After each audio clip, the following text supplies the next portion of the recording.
Do you consider yourself a high achiever? Smart, driven, highly successful? I am so excited to have you. My name is Julia Arndt and I'm the host of the Stress Podcast. I will help you develop your stress resilience the same way you've developed your workplace superpowers. Learn peak performance tools to thrive at work and in your personal life. Let's get started.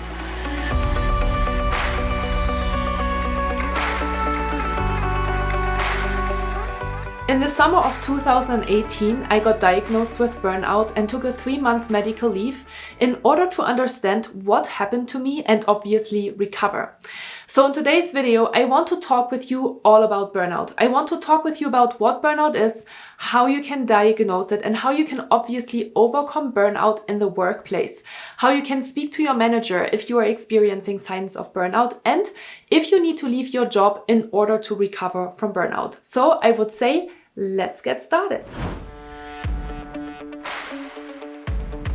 Hi, and welcome back to my YouTube channel. My name is Julia Arndt and I'm a peak performance coach and stress management trainer, and I'm very excited that you're watching this video today because today I want to talk with you all about burnout. You might be watching this video right now because you are experiencing signs of burnout and you're wondering if you have burnout and how to manage it going forward. And hopefully, all of these different questions will be answered in today's video. If they are not, please feel free to leave me a comment down below and ask me any questions that you have related to burnout, because I am super specialized in burnout. I want to help you create a beautiful, powerful life that you love, because I do work with peak performers that are sometimes pushing themselves too hard and then go into burnout because they don't know any other way. And I do believe that you can live a different life. I am basically the real life example. So let's jump into the first question. What is burnout? Burnout was only recognized as an official disease in May 2019 by the World Health Organization. So it's really not been around for that long. And burnout relates to chronic work-related stress and can show itself in various ways, both mentally and physically. This is the first important insight that I want you to take away from this video, because burnout is not only emotional exhaustion, it is really also showing itself physically. Like, for example, you might experience digestion issues or difficulty to concentrate or sleep problems, or you're constantly getting sick, right? Your immune system is really low. All of these things can be signs that you are experiencing too high levels of stress on a regular basis, and you need to start taking care of yourself. There are 3 main factors that identify burnout, so I want to talk with you about those 3 factors. The first one is depersonalization. So instead of being super invested in your job, you are actually taking more and more steps away and you are not feeling invested in your job anymore. The biggest sign that I had when I experienced burnout was that I just did not feel like myself anymore. And then when I read about this factor of depersonalization, it totally clicked with me. It totally made sense, because I totally depersonalized myself from my work, but also honestly from my other environment, because people couldn't really relate what I was going through and I felt really alone in that experience. So depersonalization is the first factor. The second one is a decreased sense of accomplishment. So you might be working harder and harder and harder, but you feel like you're not really accomplishing anything, and you're constantly looking into the external environment to validate you. But if you're not getting that validation, you feel really low and you feel like your self-esteem and your confidence is decreasing, which can be a really good indication for burnout as well. And finally, the factor that I already mentioned is emotional exhaustion. So being emotionally exhausted, feeling numb, feeling like you are not connected anymore with your life or with your job is also a factor of burnout, or a sign that you are experiencing burnout. And this is the first insight that I wanted to share with you, just so you know what we are talking about. So you know now what burnout is and the 3 main factors of burnout. But now I want to dive with you even deeper. I want to talk with you about how can you diagnose burnout. So let's jump into that next question. How can you diagnose burnout? Based on a questionnaire that was adapted from the Burnout Risk Index from the University of Berkeley, there are 8 statements that I would like to share with you. And so take a piece of paper and a pen and just count the number of times you would say yes to these statements. 2 things to mention here. Number 1, it is obviously super important that you are honest with yourself. And number 2, all of these statements relate to your experience over the last 2 weeks. So let's jump into these 8 statements and you check in with yourself how often you would say yes to the following statements. Number 1, you often feel that you are unable to control the important things in your life. Yes or no? Number 2, in the last 2 weeks, you find it difficult to completely disconnect and switch off from work in the evenings. Number 3, in the last 2 weeks, you often feel overextended, like you are spreading yourself too thin and things are falling through the cracks. Number 4, in the last 2 weeks, after a day of work, you often find yourself drained physically and emotionally. Number 5, in the last 2 weeks, you feel tired when you wake up in the morning, dreading another full day of work. Number 6, you find yourself less excited and engaged with your job. Number 7, in the last 2 weeks, you worry that your job makes you more harsh and less compassionate with others. And number 8, in the last 2 weeks, you often feel like you are achieving less than you should. So feel free, obviously, to pause the video here, look at those 8 statements and look at how often would you say yes to these statements over the last 2 weeks. And then obviously count the number of yeses and see what your burnout score is.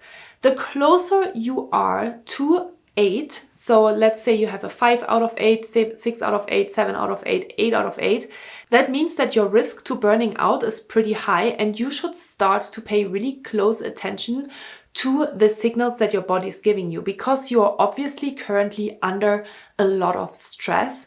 And if you don't stop, if you don't change something in your life, then you might be burning out and you might need to take a medical leave or you might get really sick. All of these different things can happen, okay? And take this as a status quo. Don't be super shocked right now or don't be super afraid and scared right now. That's not what I want to get at with that exercise. I just want you to create awareness on where you are currently standing. When I went to the doctor in 2018 and I had to answer 2 questionnaires related to burnout, it was a very, very eye-opening exercise for me because I didn't really know what was going on with me. I just knew that I wasn't myself anymore and something had to change. And when I went through these questionnaires, it became very apparent that I was suffering and the things that I was experiencing weren't actually normal. And so it really validated me in a way that I was like, okay, I'm really experiencing this and I need to start paying closer attention to this. And that brings me obviously to the probably next question that you have, which is, how can I overcome burnout? And when we are talking about overcoming burnout, there are 2 things that you need to pay attention to. Number 1, your stressor, and number 1, your stress levels. So there's 2 different things. And when we're talking about burnout, oftentimes people say, you should meditate more, you should relax, you should practice more self-care, you should exercise in order to decrease those stress levels that you have accumulated throughout the day while being at work. And that's absolutely correct, right? We are accumulating stress levels over the course of the day, and we do need to pay attention to signaling to our bodies that we are actually in a safe state. Because when we are in the stress state or in the fight or flight response, which I'm sure all of you have heard about, then we are in this like threatened state and all of our main bodily functions are reduced to minimum functionality. Specifically, your digestive system, your immune system, your cardiovascular system, and your reproductive system. So 4 extremely important functionalities in your body, which then translate into experiencing those physical symptoms as well when you are experiencing burnout. And in order to signal to your body that you're actually safe and that your body and that your nervous system can go back to normal functionality, you need to signal to your body that you're in a safe state. And that's why we are talking oftentimes about self-care, meditation, exercise, relaxation, breathing, yoga, all of these different things. And they're all amazing tools to manage your stress levels. And I highly encourage you to do that on a daily basis in order to breathe and relax and signal to your body, hey, everything is okay. We need to calm down, slow down, and take a break. At the same time, I think this is not the ultimate answer, because even though you might take time to relax and recharge your batteries, the stressors that are in your life are still there. And if you're not starting to work on these stressors, you will always experience those really high levels of stress. So let's talk about stressors. First of all, obviously, you need to identify what is stressing you. What is bringing you to those high levels of stress? Is it managing your time? Is it a very difficult stakeholder or client or boss or colleague?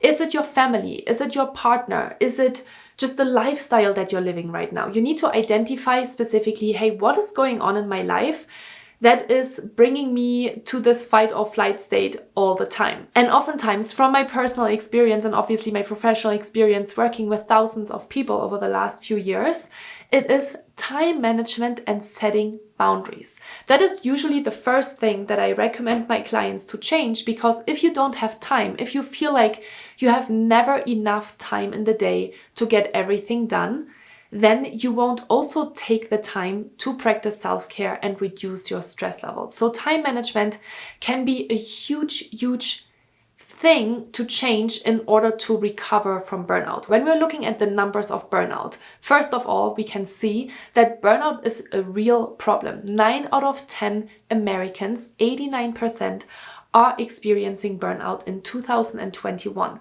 This is extremely alarming, right? Because in 2019, when I started my business, we talked only about 7 out of 10, which is still a very high number, but it's not as high, obviously, as 9 out of 10. So we had a significant increase of 20% of workers experiencing burnout on a regular basis.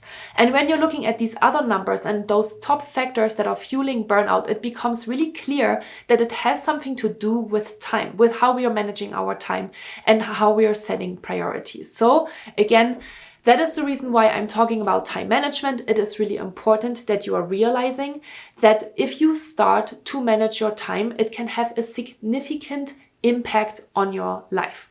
And you are very lucky, because I have been talking a lot about time management on my channel over the last couple of months, because I know that you're all struggling with time management, and I gave you literally a step-by-step guide on how to manage your time. So make sure to check out this video, and this video in the series for time management. And then I also have 2 different videos on how to set boundaries, and I also have a video, this one here, on how to manage stress in a toxic workplace environment. So make sure to check out these videos if you want to have more information. We're not diving deeper into how to solve that problem in this video, because I just wanted to make sure that we're obviously creating a framework of what you need to pay attention to and how you can find help as a next step. This leaves me with 2 more questions for this video today. And the first question that I often receive when people are experiencing burnout is the question, how do I communicate to my manager that I'm feeling burnt out? And I know this might feel extremely vulnerable in the moment, because you're watching this video right now and you're probably feeling extremely stressed, extremely tired, extremely overwhelmed, maybe very emotional, and you find it very difficult to speak to your manager. And then we always have to distinguish, obviously, between 2 different types of managers. There are the managers that we have an easy time to talk to, and then there are the managers that we don't really get along really well with in the first place, and so it's extremely difficult to speak to that person. So let's talk about both scenarios. Number 1, if you have a very nice manager, well, hopefully in that case, it is going to be a little bit easier for you to be honest with your manager about what you're currently going through. And then I would just make sure to set up some specific time, maybe even give your manager a heads up that you want to have a personal conversation with them so they are mentally prepared about what is coming, and then sit down with them and tell them what you have been experiencing, and also thinking about what you need in order to get out of that. Because that is probably the question that your manager is going to ask you. Your manager is probably going to ask you, how can I support you? What do you need? And so you need to find the answer to this question beforehand. It would be at least better if you do. So you could, for example, say, I need to take a vacation, a medical leave. Maybe I need to hand over some projects in order to free up some time and some space, because maybe you have overcommitted to too many things. No matter what it is, be prepared, because preparation will also help you to be less emotional and more rational with the conversation that is coming up. If you have a very difficult manager and you actually don't trust your manager to have this conversation, then that is totally okay as well. This is extremely important, because in this moment, you need to take care of yourself. This is the most important thing, and you need to just think of yourself. And in America, fortunately, you do not need to give a specific reason why you are taking a medical leave. You do not need to give any specific insights into how you're feeling and how you're doing. And then you just let your HR department know that you need to take a couple of weeks off. And obviously, you can let your manager know as well. So this is really important, because I think sometimes we are very scared of having that conversation, especially when we are dealing with a toxic manager, or if we are having a toxic work environment and we are not comfortable to share this kind of information because we feel like it's not going to bring us any advantage, okay? So don't be afraid. Don't be afraid to take care of yourself. It is important that you do, and nobody will do it for you. So go ahead and take the step that is best suited for your needs. That is the thing that I can tell you about this. And with that, I want to talk with you about the final question that I oftentimes get when we are talking about burnout. And the question is changing jobs the only solution to overcoming burnout? This is such an important question, and that's why I really wanted to bring this question today into the video, because the answer is no. When I experienced burnout, I was working for Google. I had been working for Google for over 7 years.